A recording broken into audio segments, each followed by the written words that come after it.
а не да разрушава. Именно сега между другото се прави едно формално обсъждане на мониторинга. Как да се смислят правилата и как да се контролира. Ето сега е темата. Ама вие чувате, а то се направи. На 10 вечерта в 4:30-5 часа за 1 час се обсъжда програмата на общината за до 2020 година за 5 милиарда лева как да се похарчи. Това не е ли престъпление?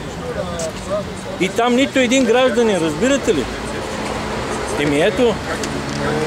Не казвам ви го и ще ви донеса програмата, защото вие сте в основата на оправянето. Добре.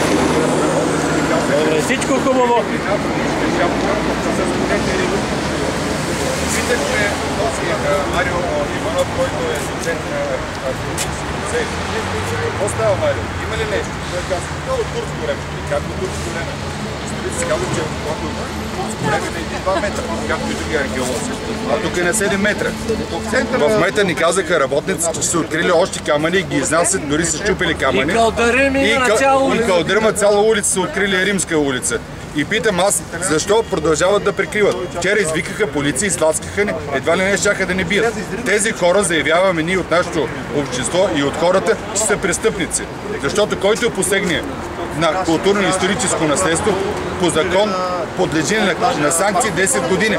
И съучастниците също, работниците също. И една група имаше археолози и аз ги питам, какво става тук? Няма какво да ти казваме, секретно, строго секретно. И те седят, аз съм ги заснел как седят и общите работници копат и с камбо разбиват камъните. Заснел съм, ще ви го покажа. Чупат камъните и искат да заличат, за да не им спират строежа, за да източат голяма сума пари, най-вероятно, както казват юристите. Както казват юристите, тук е източване на 26 милиона евро.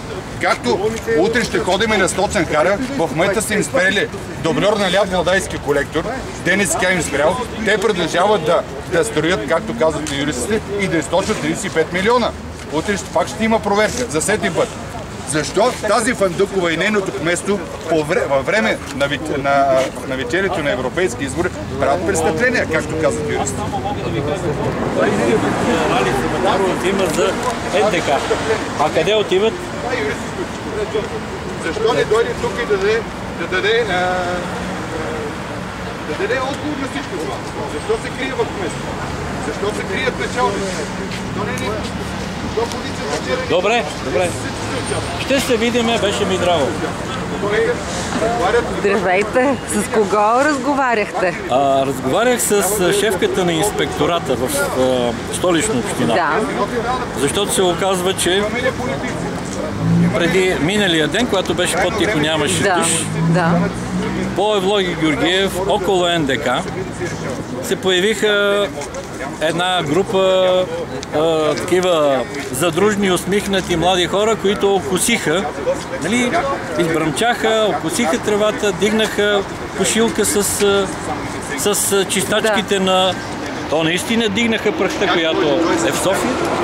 И сега, виждате ли, там остана погром. И се обаждам на инспектората. Защо това се случва? Колко пари? Защо тези хора, които идват от провинцията да чистят?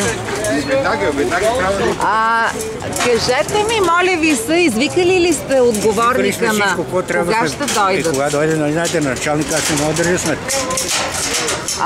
Защо така се затварят? Ние няма да влезе. С взлом няма да влезе никой, така че... Ако разрешат, тогава ще влезе.